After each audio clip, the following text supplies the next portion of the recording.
Hello students, आप सभी का स्वागत है मैथमेटिक्स के इस लेक्चर के अंदर। और आज हम फिर से वही टॉपिक के साथ हैं, रिलेशन एंड फंक्शन।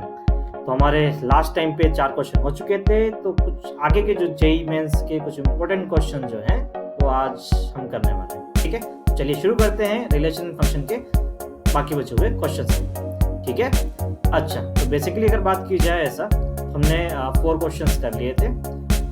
ठीक है, तो आज हम करेंगे क्वेश्चन नंबर 5। क्या कहता है क्वेश्चन नंबर 5 कि मेरे पास क्या दे रखा है, फंक्शन दे रखा है जो कि डिफाइन किस तरह से आपका ऐसा -1 to 1 डिफाइन है, मतलब उसकी डोमेन जो है वो -1 to 1 है और उसकी जो रेंज आ रही है वो किसी बी सेट से बिलोंग कर रही है। मुझे नहीं पता बी सेट क्या है। B function defined by f of x is equal to tan inverse 2x upon 1 minus x square then function is both 1 1 and odd 2 when b is the interval। तो आपको इसकी रेंज निकालनी है। Range मतलब ऐसा है कि b की पॉसिबल वैल्यू क्या हो सकती है, वो आपको बात करनी है इस क्वेश्चन के लिए। तो सबसे पहले हम बात करते हैं, सर ऐसा है कि यहाँ पर इसको सोल्व करने के मेरे पास ऐसा है कि 2 तरीके हैं। पहला तरीका ये कहता है, सीधी सी बात ऐसा है, जो x की वैल्यूज मुझे दे रखी हैं वो वैल्यूज यहाँ पुट कर। अगर मैं x की जगह -1 पुट करता हूँ तो फंक्शन की वैल्यू कितनी आएगी? -1 पुट करेंगे तो -1 का स्क्वायर 1 हो जाएगा, 1 - 1 0 हो जाएगा, डिनोमिनेटर में 0, ऊपर बचेगा मेरे पास माइनस, तो माइनस इन्फिनिटी मेरे पास यहाँ पर बचेगा। क्या बचेगा? Minus infinity. और माइनस इन्फिनिटी 10 इनवर्स के लिए माइनस इन्फिनिटी का बात मैं बोलता हूँ -π/2 10 की वैल्यू। अच्छा, दूसरी अगर बात करें 1 रखा जाए तो मैं x की वैल्यू 1 रखता हूँ, x की वैल्यू 1 रखता हूँ तो फंक्शन की वैल्यू मेरे पास जो आ जाएगी वो आ जाएगी +π/2, है ना। तो सीधी सी बात ऐसा है कि -π/2 से लेके +π/2, क्योंकि इन पर्टिकुलर वैल्यूज पे माइनस इन्फिनिटी और प्लस इन्फिनिटी आ रहा है तो ये इंक्लूड नहीं हो सकते। तो इंक्लूड नहीं हो सकते, इसका मतलब आंसर आपका सी है। दूसरा तरीका आपके सामने स्क्रीन पर लिखा हुआ है ना। क्या दे रखा है? फंक्शन दे रखा है tan inverse 2x upon 1 minus x square. ठीक है, तो आपने क्या किया, सीधी सी बात ऐसा है कि x की जगह आपने पुट किया है tan theta, let x equals to tan theta. ऐसा रखने पर मेरे पास हो जाएगा 2 tan theta upon 1 minus tan square theta. इसका मतलब सीधी सी बात ऐसा, ये फॉर्मूला हुआ करता है tan to थीटा का, tan से tan इनवर्स जाएगा, 2 थीटा बचा और थीटा की जो वैल्यू मेरे पास जो हो जाएगी वो हो जाएगी, देखा जाए तो tan इनवर्स x, है ना, tan इनवर्स x। तो सीधी सी बात ऐसा है कि ये हो जाएगा मेरे पास 2 tan इनवर्स x। मैंने कहा ओके। तो अब सीधी बात ऐसा है कि देखा जाए तो जो मेरे पास वैल्यू जो है यहाँ पर, किसकी value? tan inverse 2x upon 1 minus x square, जो मेरे पास एक्चुअली फंक्शन है, उसकी वैल्यू कहां से कहां तक बिलोंग करनी चाहिए? मैंने कहा -π/2 से लेके π/2। क्लियर? डन? या फिर नहीं है? या फिर यहाँ पर रख के देख लीजिए, क्योंकि सिंप्लीफाई करने के बाद ऐसा है कि अगर मैं -1 रखता हूँ तो मेरे पास यहाँ पे सीधी सी बात ऐसा है -π/4 आएगा, जिसको हम 2 से मल्टीप्लाई करेंगे तो -π/2 हो जाएगा। इन द सेम वे फिर आपके पास वही आप रखते हैं तो सेम केस आपके पास ऐसा है कि यहाँ पर प्लस का π/2 आपके पास आएगा। ठीक है, तरीका आपके पास सेम है। मैं सिर्फ कहूंगा इतना कैसा है, tan इनवर्स की जो वैल्यू होती है वो -π/2 से π/2 तक बिलोंग करती है, तो आपको सिंपली रेंज निकालनी थी तो आपको सीधा निकल के आ जाएगा। इसमें ज्यादा सोचने वाली बात है ही। क्लियर चीज? नेक्स्ट करते हैं क्वेश्चन नंबर 6। बहुत ही आसान सवाल। क्या दे रखा है? फंक्शन जो दे रखा है वो दे रखा है sin inverse x - 3 divided by √9 - x square. तो मैंने देखा जब इस क्वेश्चन को, तो मेरे पास दिमाग में बहुत सारी चीजें आनी चाहिए। पहली चीज मेरे दिमाग में आती है सर ऐसा है कि डिनोमिनेटर 0 नहीं होना चाहिए। Okay okay. दूसरी चीज मेरे पास दिमाग में क्या है, मैंने कहा सर ऐसा रूट में आने वाली जो चीज है वो हमेशा ग्रेटर देन इक्वल टू 0 होनी चाहिए। मैंने कहा बिल्कुल सही है। और तीसरी चीज जो मेरे पास आ रही है वो आ रही है sin इनवर्स x - 3 को लेकर। sin इनवर्स x - 3 को लेकर हम क्या बोल सकते हैं? भाई ऐसा है कि sin इनवर्स x है ना, अगर मैं लिखता हूं तो ये मेरे पास क्या होता है? मैंने कहा ये वैल्यू होती है, और ये वैल्यू जो होती है वो कहां से कहां तक बिलोंग करती है? मैंने कहा सर ऐसा, इसका डोमेन जो आता है वो आता है -1 से लेकर 1 तक। इसका मतलब मुझे कहना चाहिए कि x - 3 जो होना चाहिए उसकी वैल्यू बिलोंग करनी चाहिए -1 से लेकर +1 तक। तो कुल मिला के यहाँ पर 3 कंडीशन आपको मोटे तौर पर दिख रही है। पहली कंडीशन से अगर बात की जाए तो 9 is not equals to x square. आप कह सकते हैं x square is not equals to 9। यहाँ से कंडीशन निकलेगी x is not equals to +-3। x ना तो 3 हो सकता है ना -3 हो सकता है। मैंने कहा बिल्कुल सही। दूसरी चीज 9 - x स्क्वायर से सोल्व करेंगे। 9 is greater than equals to x square, जिसको हम लिख सकते हैं x square is less than equals to 9 और x is less than equals to +-3। जब माइनस का मल्टीप्लीकेशन आता है, प्लस वाला तो ऐसा आ जाएगा, माइनस का मल्टीप्लिकेशन होता है तो आपका साइन चेंज हो जाता है। तो कुछ ये कंडीशन आपके पास 2 इस तरह से निकल के आए। यहाँ से बात की जाए तो यहाँ पर मेरे पास आ जाएगा सर ऐसा x is greater than equals to -3 जाके उधर जाके प्लस हो जाएगा, यहाँ बचेगा 2 और यहाँ बचेगा मेरे पास ऐसा है 3+1 4, है ना। ये कंडीशन क्यों लिखी, तो आप इस कंडीशन के लिए साइन इनवर्स x-3 भी यूज कर सकते थे, और यहाँ पर आप ऐसा -π/2 +π/2 भी यूज कर सकते थे, उससे भी आपके पास सेम कंडीशन निकल गया। अब सोचने वाली बात है यहाँ पर, है ना, सोचने वाली बात ये है कि बेसिकली सीधी सी बात ऐसा कि जितनी भी मेरे पास कंडीशन आ रही है उनका जो मेरे पास सीधी बात है कॉमन पोर्शन जो होगा वो मेरा आंसर होगा डोमेन के लिए। क्या क्या वैल्यूज है मेरे पास, एक तो -3 है ना, एक +3 है, और मेरे पास 2 है ऑब्वियसली, यहाँ ले लेते हैं, 4 है मेरे पास, तो 4 हम यहाँ ले लेते हैं आगे, ठीक है। और कुछ आ रहा है मेरे पास, मेरे का नहीं आ रहा है। पहली कंडीशन बोलती है भाई ऐसा है कि एक तो -3 आपका नहीं हो सकता, +3 भी आपकी वैल्यू नहीं होनी चाहिए, ठीक है, मैंने मान लिया। नेक्स्ट मुझे देखा 3 या 3 से लेस, तो हम बोलेंगे भाई ऐसा इस बार तो 3 से लेस ही बचा है आपके पास, है ना। तो मैंने कहा 3 से लेस की बात कर रहे हैं, तो मैंने कहा 3 से लेस, इस तरह से चलेगा, इस तरह की वैल्यू। नेक्स्ट हम बात करेंगे यहाँ पर -3 के लिए, तो -3 से बड़ी वैल्यू इंक्लूडेड है एक्चुअली, है ना। लास्ट में हम एनालिसिस करेंगे क्या क्या हो सकता है। नेक्स्ट मेरे पास एक्स की वैल्यू जो होनी चाहिए वो होनी चाहिए 2 से, है ना, 2 या 2 से ज्यादा, ठीक है, और 4 या 4 से कम, सॉरी, है ना। अच्छा, अब यहां से आप बोलते सर 4 या 4 से कम, तो जब आप कॉमन पोर्शन की बात करते हैं ना, तो -3 तो है भी नहीं, +3 भी नहीं है, ठीक है, 3 से बड़ा होना, -3 से बड़ा होना चाहिए, और 2 से भी बड़ा ना होना चाहिए, तो कॉमन जो निकल के आएगा वो आएगा 2 से बड़ा। इधर बात करें 4 से लेस, 3 से लेस, तो 3 से लेस, तो ये जो कॉमन पोर्शन है वो 2 से 3 के बीच में आपके पास निकल के आता है। तो मैंने कहा सर ऐसा 2 से लेके 3 तक इंटरवल ये मिल गया, 3 इंक्लूडेड नहीं है ऑब्वियसली, 2 इंक्लूड हो जाएगा बिल्कुल, तो 2 से लेके 3 आपके पास जो ऑप्शन सही होगा वो होगा बी, तो बी ऑप्शन इज राइट है। क्लियर, बिल्कुल बिल्कुल बिल्कुल, है ना, बिल्कुल सत्य है ना, आप इंटरसेक्शन यूज करेंगे, बिल्कुल बिल्कुल सत्य है, ठीक है। नेक्स्ट बात करें, और ये मेरे पास सॉल्यूशन है, आप चाहे तो प्रिंटेड सॉल्यूशन देख सकते हैं इसके लिए, ठीक है, ओके। नेक्स्ट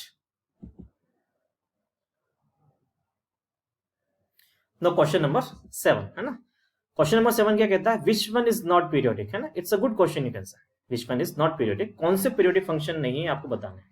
पहली चीज आपके पास सीधी सी बात क्लियर होनी चाहिए, ऑल ट्रिग्नोमेट्रिक फंक्शंस पीरियोडिक होता है, नो डाउट 100%, है ना। दूसरी चीज आई थिंक क्या आपको पीरियोडिक फंक्शन पता तो है ना, नहीं, चलो एक बार देख लेते हैं फटाफट।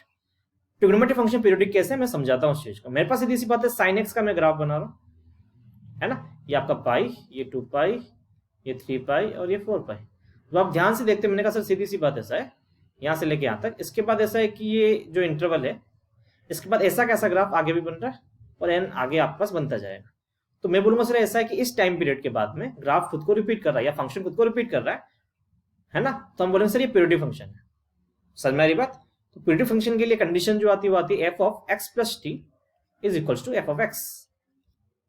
समझ में आ रही बात, मतलब ऐसा है कि यहाँ पर जो भी मेरे पास वैल्यू है उसके 2 पाई के बाद में यहाँ पर जो वैल्यू देखूंगा, दोनों की वैल्यू आपके पास क्या आती है, सेम आती है, आपके पास फंक्शन की वैल्यू सेम आती है। तो ये आपका क्लियर होना चाहिए। तो मेरे पास ऐसा ट्रिग्नोमेट्रिक फंक्शन सारे के सारे पीरियोडिक होते हैं, दिमाग में ये चीज क्लियर होनी चाहिए। ऐसा फिर आपके पास आता है कॉम्बिनेशन ऑफ टी फंक्शन, जो मेरे पास सीधी सी बात है, जैसे कि आपके पास सी दिख रहा है ना, कॉम्बिनेशन से बना है, डी दिख रहा है कॉम्बिनेशन से बना है, तो ये 100% पीरियोडिक होगा, कोई डाउट नहीं है सर, है ना, ठीक है। अब बात है ये सब मॉडुलस हो जिसमें रूट वाला एंगल हो, तो मॉडुलस फंक्शन भी अगर देखा जाए ट्रिग्नोमेट्री के अंदर मॉडुलस लगाओ तो वो भी पीरियोडिक हो सकता है, क्योंकि अगर मैं बात करूं यहाँ पर थोड़ा सा, तो मेरे पास सीधी सी बात है, ये मेरे पास साइन एक्स का ग्राफ था, है ना, और अगर इसी के रिगार्डिंग अगर मुझे मॉडुलस ऑफ साइन एक्स का ग्राफ बनाने के लिए कहा जाए, है ना, तो मेरे पास सीधी सी बात ऐसा है कि आपका ये जो नेगेटिव वाला जो पोर्शन है वो पॉजिटिव हो जाएगा, वो पॉजिटिव हो जाएगा, तो आपका ग्राफ कुछ इस तरह से आएगा, ठीक है। ये वही पाई है, 2 पाई है, 3 पाई है, और 4 पाई है, थोड़ा सा आप स्केल देख लीजिएगा, है ना, ऊपर नीचे हो गया आपके पास, है ना, सॉरी बेस है, तो आप देख लीजिएगा। तो बेसिकली यहाँ पर सीधी सी बात ऐसा है कि आपके पास यहाँ पे देखो, तो इस केस में आपके पास what is the time period, मैं बोलूंगा सर ऐसा है, पाई के बाद है, पाई के बाद वापस वही पैटर्न रिपीट हो रहा है सेम टू सेम, तो इसका टाइम पीरियड मेरे पास पाई है, मैंने कहा बिल्कुल सही। तो मेरे पास ऐसा है कि साइन 3x का टाइम पीरियड क्या होना चाहिए, है ना, तो ये सोचने वाली बात है। मैंने कहा सर ऐसा है कि मेरे पास कोई फंक्शन है f ऑफ x, उसका टाइम पीरियड मेरे पास t है, और अगर मुझे f ऑफ ax का टाइम पीरियड बोला जाए तो उसका टाइम पीरियड जो होगा वो हो जाएगा टी अपॉन ए, जो कॉफिशिएंट है एक्स का वो डिवाइड में चला जाएगा। तो इसका मतलब मेरे पास ऐसा है कि साइन 3x का जो टाइम पीरियड हो जाएगा वो मेरे पास हो जाएगा pi upon 3। Sine square x की बात की जाए, है ना, किसकी बात की जाए, साइन स्क्वायर एक्स की बात की जाए, तो मैं थोड़ी सी चीजें को इरेज कर देता हूं ताकि हमारी कुछ चीजें आसान हो जाए।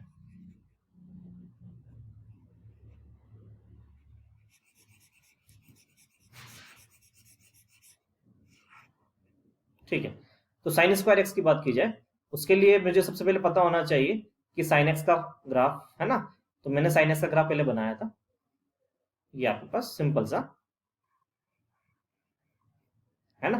अब मुझे किसका ग्राफ बनाना है, मुझे ग्राफ बनाना है साइन स्क्वायर एक्स का। तो स्क्वायर फंक्शन की बात की जाए तो मेरे पास आंसर हमेशा पॉजिटिव आएगा, मैंने कहा बिल्कुल सही है, नेगेटिव में जाने से रहा। अब चूंकि सीधी सी बात स्क्वायर फंक्शन आ गया तो अब ऐसा है कि नेचर जो हो जाएगा वो हो जाएगा पैराबोलिक। कैसा हो जाएगा, पैराबोलिक। तो पैराबोलिक जो आपके पास जाएगा वो जाएगा कुछ इस तरह से बनेगा आपका फंक्शन का ग्राफ, आपको पैराबोलिक जैसी शेप देनी पड़ेगी, तो ग्राफ इस तरह से आपके पास वेरी करेगा।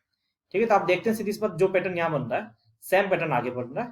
तो इस केस में भी जो मेरे पास ऐसा है कि साइन स्क्वायर एक्स का जो मेरे पास टाइम पीरियड है वो भी मेरे पास आएगा पाई। क्लियर चीज। अब देखा जाए तो ऐसा इन दोनों के कॉम्बिनेशन, मतलब ऐसा मॉडुलस ऑफ साइन 3x और साइन स्क्वायर के कॉम्बिनेशन से आपके पास एक नया फंक्शन बन रहा है, उसका अगर आपको टाइम पीरियड निकालने के लिए कहा जाए तो क्या हो, है ना। तो आप क्या करेंगे, एलसीएम निकाल लेंगे। क्या निकाल लेंगे, क्या निकाल लेंगे, एलसीएम निकाल लेंगे। अगर मेरे पास ऐसा है कि मेरे पास दो फंक्शन है, दो फंक्शन का मतलब ऐसा है कि एक मिनट रुकिएगा, कि सपोज मेरे पास जो फंक्शन जो है वो मेरे पास ऐसा है f1x है प्लस f2x, इन वाले भाई साहब का टाइम पीरियड t1 है, इनका टाइम पीरियड t2 है। तो मेरे पास ऐसा है कि टाइम पीरियड जो फंक्शन का जो टाइम पीरियड होगा वो क्या होगा, LCM of t1 and t2। तो यहां पर मुझे क्या करना पड़ेगा, इसका टाइम पीरियड पाई आया था, इनका पाई बाय 3 है ना, इसका क्या आया था आपके पास pi by 3 modulus of sine 3x का, और उसका आया था आपके पास साइन स्क्वायर एक्स का आया था पाई। तो आप इन दोनों का एलसीएम निकालेंगे। एलसीएम निकालने का तरीका क्या हो जाएगा, फ्रैक्शंस के लिए LCM of denominator upon HCF of numerator, है ना। मेरे हिसाब से आपको बहुत सारे कॉन्सेप्ट यहाँ पे मिल होंगे। तो आप ऐसा पाई और पाई का एलसीएम मैंने कहा है पाई होता है, और डिनोमिनेटर 3 और 1 का मेरे पास जो ऐसा एचसीएफ निकल के आएगा वो मेरे पास आएगा 1। तो मेरे पास पाई इसका टाइम पीरियड हो गया इस फंक्शन का ए का। तो मैंने जितनी भी बातें कही उसका उद्देश्य ये तक ऐसा कि ये पीरियोडिक है, बी और डी नो डाउट पीरियोडिक है क्योंकि ऐसा कॉम्बिनेशन ऑफ ट्रिग्नोमेट्रिक फंक्शन से बन रहे हैं। जबकि बी को देखा जाए तो सीधी सी बात एंगल पे रूट आ रहा है, तो मेरे हिसाब से ये नहीं है ना। क्यों नहीं, उसका भी लॉजिक समझ लेते हैं फटाफट, है ना।